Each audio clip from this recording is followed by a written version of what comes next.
Matamgi Manipuri Wari channel asibu tabiriba khwaipum namakpu daram nokjari ngasisu mahausangom Aroiba Oirage Nafamda kondaruk suba tangkak amok putuna lakjari mayam punna taminarasi iragaraba mitlu aniga loinana nikliba khonjalda hairakliba khelengi wado singthagi thamoida chaina phawi lanjadraba mama mapa anina mafamda maral pomba makhoina langsilubagum makhutlona duna hairakpadu singtha yengduna leiba ngamde hairakliba khelengi wado singthagi thamoida chaina phawi phamlambadagi hagotuna khelengi nakta changa e aduga khelengi lonariba makut anido chena paisinduna singtha kaplaga hairakli baba kaigi baba na dumain tawban baba hoide kai sulandi mahakna khantaba ngamdaba wakhal panduna aiba waba pibani babagi mungbo soknaba nachana kaisu tawroi adubu aiba sok otpa mabudi aina lepna tharoi maraldugi dandi oina cherak amadi aina soidana piramgani asimadi nachabu ngakpiu gita kapladuna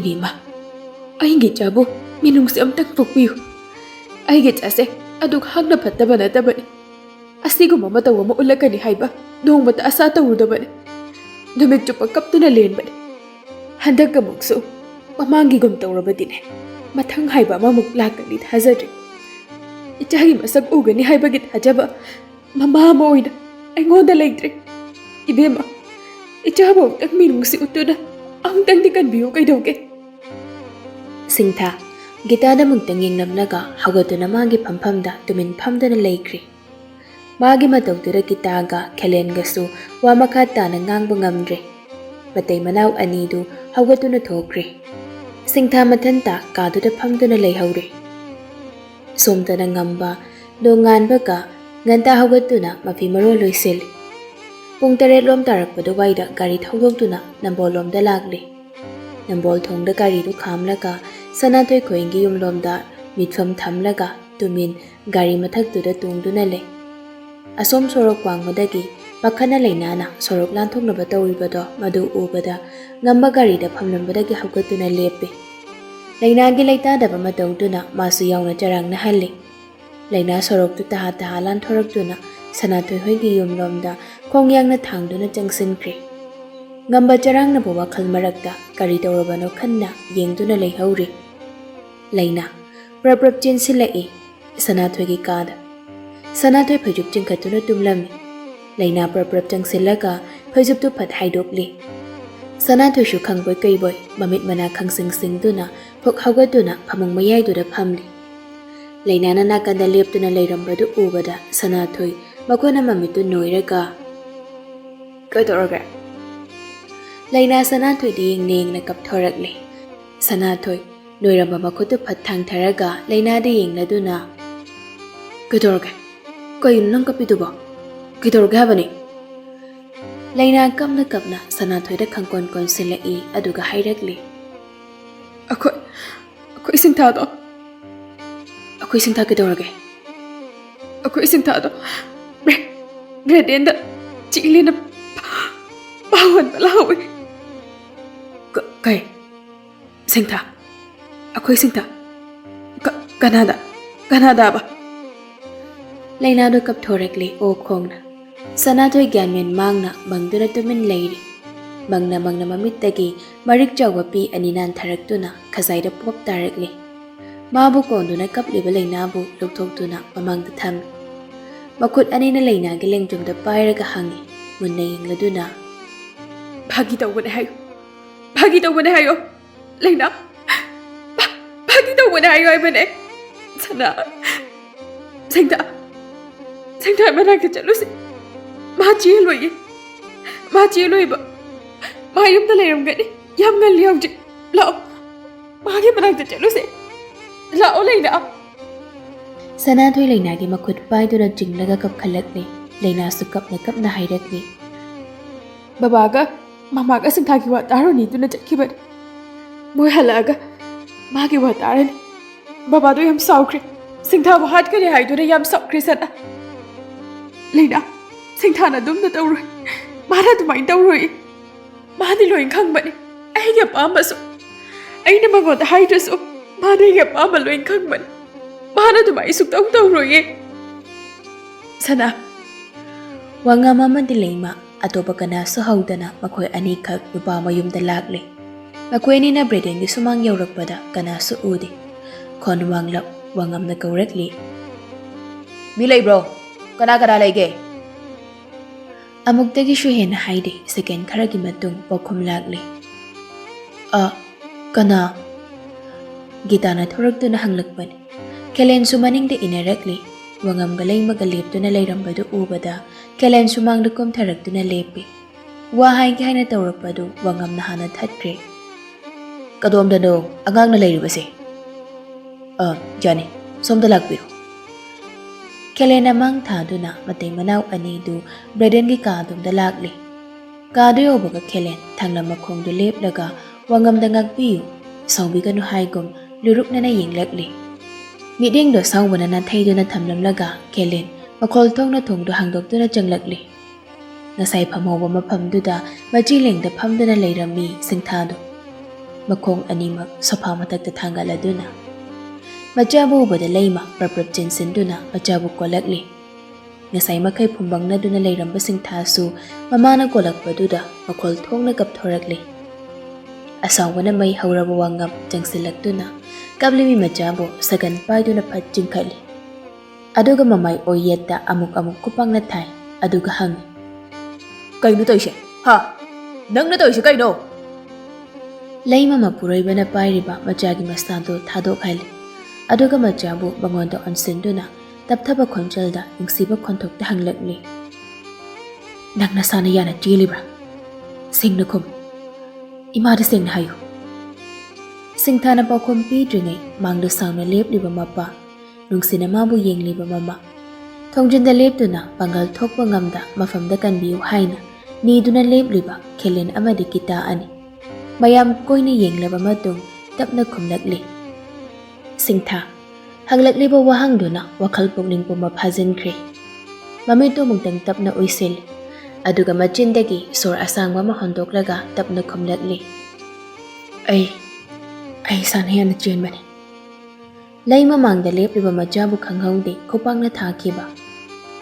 Aduk lujada balamcha. Ichani haibada ikaine.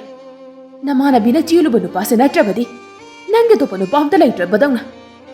Adusu aduk luna chak pokhama matada munamula duna chapinariba. Namana bibana chilu banu pada. Tuka chengde. Mimang de chani ga hainingde. Nanguma mai chawi do sarukudine. Punchi chupa. Imit icha haibado uramdabana pharambani ne. Ima Layma singthagi maida matin sisalaga hairakli. Tukache kaurkanu de. Nachenduna kaurkanu. Nanguma icha laite aige. Ngasi haiba numit siragi aige jasikrabani. Lamcha naidabi amabu ichani na khak hairuine. Ngangnaribadu tana wangam mamit ani ira hauna I karabani. Majara ngasaidagi sangtrik yengduna lairibani. Masagi matau khudingmak amata chithadana yenglibani wangamda. Magi nupitun sauduna majara ngangi chaiba mayamdu amata khumde. Daunu haibasu haide. Madugi mahod mamay laithokduna thongjulda kumhai yengliba Kelendo in hairakli. Nachana pado aiga warimta sage. Kelenga kitaga ingangak ni yengne. Wangam lumtharaba mit anina kaurangbaga sagon aduna. Yengliba mitingdu Lord pangamdraduna Kelen hairakli. Jani, somdalak biyo. Anino tungthamang thalak minari. Layma majabu ngang hauri machin penaba kap ngang laduna. Makuttu masule phaude mapamarang kangda majabu phu hauri thamoi kaina mama oibidu. Kelen ga wangam ga du guest room lairiba adom dalak minne. Wangang nadi. Kelen amang thaduna chatbani. Thong mapadu yobaga Kelen jalambadu lepi. Wangam Kelen da onsinduna hairakli. Ay, changbu yaba nadra. Johnny, changbiyo. Wangam makhamang taramdana thong du hangduna manungdu janglakli. Braden Makut anina mamay khomduna sofaduda phamduna leiram. Mi changangpagi samil phangbaduda mamay tapna nonkhattuna yenglai. Wangam wam ta haidana khongdu launa kanduna janglaklaga Bredengi manak tamna lagli. Breden pamlambadagi hawgalaktuna lepi. Wangam Bredengi manak hek yobaka safu kanna Bredengi mamangduda khupakna thai. Breden su safu dukan man kibana maning khajik halli.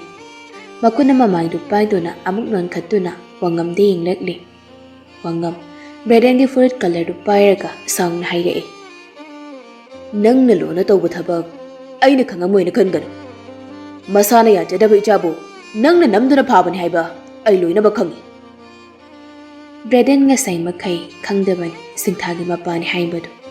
Haujik hairakliba wahaisena khangli madudi mangda mabu hatpa ngambagi thamna yauna lebliba asi singthagi mapani haibadu. Aduba lalubani madugi tandidugi matangda ma chingnaba leite. Wangam color do induna thado e aduga hairakli. Aigi chase Nangguba khawjengdagi wakhal khanba nate. Chahi nangna halamba yai. Adubu wakhaldi chahi humfu surba ahaldabanasu lakchaba ngamuidaba aigi chan. Nanguma mana ai jamu phaba mapa moy. Aina kudaksida nangbu hatokpasu ngami. Adubu aigi chan hawjik khaki sauning madu losaladuna. Nangi mung punbasi kannaba aranba paukum mama mapa oiba khoida piribase. Asina aigi thongna leitabani. Nangi puthagadaraba napunsima kanbiriba aigi chabu kaiguma mikupta nangna minungsi watna loinaraba singtha kaubi magisu mapa mai chawchawna lai haibase nang kawdaba fai. Breden ngakni nga iwangamda wangam mapi taramle wangangna mamai leiduna thokre wahai kharadu hairamlaga khelen su ngakni yengi wangamgi matawdu wangam khelengi mangda changsilaktuda Naidom bokpini. Mama mapoiba khoigidi amata ngairaba manini. Numit tha yengbagum numit khuding yengjaribani. Asa pumba ichada thamduna mamo nok hengjaribani. Nangina jagini haibada aigi chadi matik chamale. Asuk khantha bangamdaba nangina chana aigi thomoi oina ngaliba aigi chabu phangbadi changna sarga kabani. Aigi chadi pumna makta ge thoibini. Liam na mangoi khanda semgot charak aigi charni. Nakoida ngasi na shinaramde haiduna. Ichagi bangla namta manghanba yar. Namdune chabu pukhibasu ngam. Adubu ngasi chana wakhal muna khantharaga lawrakliba phirepki marumda leiriba artha duma yengage khanda sinagadoribani. Punsigi ahanba aroiba animak oigadoriba luhongba haibasimadi aigi ichagi saruksu thungalu. Ichabu luhongduna yumsigi mau ohelu. Nakoina pamde aidana inthorakpa mikopta nakhoigi imunggi afaba amta oiru. Aduga aigi chana nakhoigi imungda bangnaba machet amatasu tawrokloi haibase masi khangna nakhoina aigi chabu loinagadabani. Khelen ngakpana kham thengni asimak yawnadi ma khalludabani. Sauna wahang amata hangdana singthaba puduna chatkigadra khanbani. Adubu pumta tayonaba maongda ipa phajaba wahaida phajadaba sarduna Majabu sinaramba ngamba asok puktil chawba mapasi mapa ama oina kalakpa phawre ngamde. Wangam wa khara du hairamlaga machanupina leihoba kanduda muklai. Leima machabu pendana chaiba leplamdre kapngang tawduna kana ngangli machabu. Wangam changsenduna magi nupigi makhut paiduna jingkhatli aduga machade yengduna hairei. Nasana yana mafam sida lakpa oiragadi Nasana ngamnaba mafam asida dapunchi chupa lehawro. Namanapa akoi ama nathairamaga lamlanbi kanagi maikaida lepkhibani. Nangna thongna fana lepliba maikaidudagi amuk mai leiduna nathaikraba kanabo yengakkera khalani. Amuk akoida minungshigi bikhani gena lakanu. Mafam sida nangna minungshi pumba phanglani khana leiribasida akoina piba ngamkidaba minungshi pumba phangnaba hotnahawro. Akoidi ngasidagi maithiraba miraiba punchi sida hengningba punchi mahengda asa leidana miya mangda ikai phirum khumna hingjarurage. Irum lumba khonfamduna nungsimi chaida machabu chaibani. Chaibada nattana thongnama machada haplambani. Mangol pirambani machabu nakoinaba khonthok amada. Lai Manipuri ngakni yengi. Aduguma wahai ama hairakani haibagi thajabadi leitabani. Adubu hairakpaduda aduki matik angakpa oihalli. Chap manana singthasu mapagi mataudu aduki matik ngakri. Mabu nganglibra nungaina palu haina mangol piribara ngaihaktuda khanfam khangdri. Wangam Laimamo jingduna thokri. Laima Manipuri jingbadu chatna amuktang handuna majabu nungsina yenglam. Adubu waraubadi waraukri majabu wakhal yaungdabini haina khankri mama oibiduna. Somda laikai mayam wawa launari chumna afaba lambida puduna kanasu ngangbidri singthadu. Ngamba mafamduda dum leibada dukanda hotelda ngangnabada mayamduna masu tari. Phana kuiri mana mafamduda leirakliba. Lainana ngasai changkibadagi hawjik phawa thorakdri. Ngamba phone longthoktuna Sanathoida call tawi ring chatli. Adubu paibadi paikhalakti. Hanjin tawi adubu pairakti. Lainana tawduna hangdawsu lainagi number di mangonda leite. Aduna ngamba tawfam khangda adumak ngaibada tari. Phana kuina leiraba matung laina Sanathoiga loinana thorakli. Yamna kapluri haiba yengbada khangi mamai mamit pumngang sili. Ipom khatle yengbada. Ngamba handakti tanja manghalaroi khanduna anidugi matungda masu sorok lanthokduna lai. Sorok hel lanthokpaga sorok mata yaurakpadu waida ngamba anidubu tanaba kaurakli. Laina Laina maning handuna yengai thangiba khongthangduma dilepti. Sanathoidi tarang amada chatlibani hanna yengakti. Magi thokpa sangsara amada makhongdu thangli. Ngambana makhoibu tanaduna lakpadu ubada koliba Sanathoiba phaduna thangama khongthangdu chap lepi. Sanathoi hanna yengdana konduna pharakliba makutu phatsatu e. Aduga khongkap launa thangduna amukta phawba hanna yengamdana chatkri. Laina chatkriba Sanathoida amuk yengi baningda makhoibu tanariba ngambada amuk yeng tawduna lepaga leiri. Ngamba chatuna changsilaktaga hairae. Kainomta hangeni. Laina ngambada munna yengi second khara aduga hairae. Aingondadi hangana. Nakhoi kanamtagi paukhum leiti. Paukhum paiba masa doinene adumak hangnora. Aingonda paukhum leiti.